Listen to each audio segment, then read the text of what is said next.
నమస్తే, welcome to Tejaswi media. ఈ రోజు మనతో పాటు హైందవ రెడ్డి గారు ఉన్నారు. మార్వాడి గోబ్యాక్ పైన అక్క స్పందన విన్నాం. అక్క నమస్తే అక్క. అంటే ఇప్పుడు మార్వాడి గోబ్యాక్ అనేది పెద్ద ఎత్తున ఈ తెలంగాణ శాంసం అనేది పెద్ద ఎత్తున తీసుకెళ్తున్నారు. మోండా మార్కెట్ లో జరిగిన విషయంకి ఈయనకి సంబంధం అసలు లేదు. అసలు ఈ మార్వాడి గోబ్యాక్ అనేది ఎలా చూస్తారు అక్క? అదో పెద్ద పనికి వల్ల బ్యాచ్ అంతా కలిసి తయారైంది. బియ్యం బ్యాచ్, బస్తాల బ్యాచ్, ఇదంతా ప్యాకేజీ బ్యాచ్ అన్నమాట. అట్లనే కమ్యూనిస్టులు, తర్వాత నక్సలైట్లు, మాజీ నక్సలైట్లు, అదే విధంగా ఇక్కడ ఉన్నటువంటి వేర్పాటువాదులందరూ కూడా అర్బన్ నక్సలైట్లు. ఇది ఒక పెద్ద ముఠా.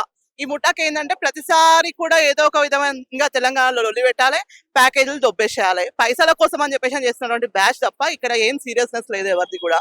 కాబట్టి ప్రస్తుతానికి ఏంటి అంటే మేము ఆల్రెడీ చెప్పినాము, మార్వాడి గో బ్యాక్ కాదురాబాయ్, ఇలా ఉన్నటువంటి అక్రమ వలసదారులందరినీ కూడా బయటికి తరిమేద్దాం రండి, మరి మాతో పాటు మీరు వస్తారా, మా ఉద్యమంలో నాకు సాథ్ ఇవ్వండి. మరి నేను 2 నెలల కిందట ఇందిరా పార్క్ దగ్గర అక్రమ చొరబాటుదారుల పైన ధర్నా చేసిన. మరి ఆ రోజు ఏడిపోయారు వీళ్ళంతా కూడా, రావాలి కదా. మరి మాకు తెలంగాణలోనే కదా, తెలంగాణ కోసమే కదా మనం చేస్తున్నది కూడా.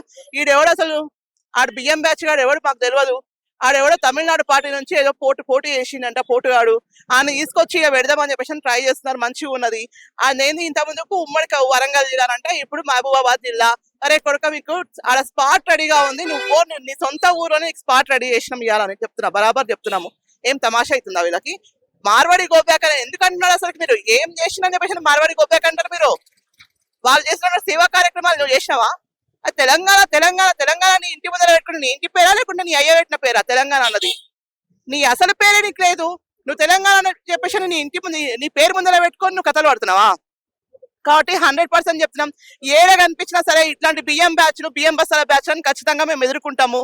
100% వీళ్ళని మాత్రం తరిమి కొడతాం ఇక్కడ నుంచి. అంటే వీళ్ళు ఏమంటున్నారు అంటే తెలంగాణ కల్చర్ ని ముంగట తీసుకోవట్లేదు, వీళ్ళే కులవృత్తిలో ఉన్నారు. ఇంకోటి చూసుకోవచ్చు, కులవృత్తి అనేది ఇప్పుడు తెలంగాణ దాండియా ఎక్కువ వినిపిస్తుంది. దాండియా అనేది వీళ్ళ కల్చర్, గుజరాత్ నుంచి తీసుకొచ్చారు. అసలు దాండియా అనేది తెలంగాణ లేదని చెప్పి పెద్ద ఎత్తున వీళ్ళు చేస్తున్న ప్రచారం. మంది కొంపల మీద పడి ఏడ్చులు ఎందుకు? మన కొంప మనం చక్కగా చేసుకోవాలి కదా. మన యొక్క సంస్కృతిని కాపాడుకోలేనటువంటి వాళ్లకు ప్రత్యేక తెలంగాణ రాష్ట్రం ఏంటికంటే అసలుకు ఎందుకోసం సాధించుకున్న తెలంగాణను కాపాడుకోలేకపోతే పట్టుమని 12 సంవత్సరాలు కాలేదు తెచ్చుకొని మనము మళ్ళా కొత్తగా మొదలు పెట్టినాం. మీరంతా కూడా అంటే మీకు ప్రతిసారి ఏదో ఒక కారణం కావాలన్నమాట.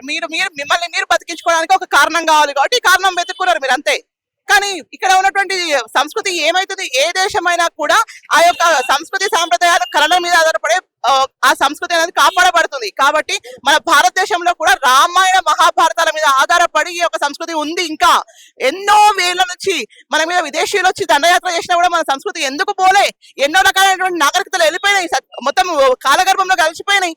అయినా సరే మనం ఎందుకున్నాం, ఇంకా జీవితంగా ఉన్నామనంటే మన సంస్కారాలు ఇక్కడ అట్లా ఉన్నాయి కాబట్టి వీటి గురించి నువ్వు మాట్లాడేటటువంటి మగోనివి కాదు, మీకు అంత సినిమా లేదు. కాబట్టి మీకు సంబంధం లేనటువంటి విషయాలలో మీరు జోక్యం చేసుకోకుండా ఉంటే ఇంకా మంచిగా ఉంటుంది అని చెప్పేసి నా ఉద్దేశం. అంటే ఇప్పుడు ఒక న్యూస్ ఛానల్లో చూసుకోవచ్చు,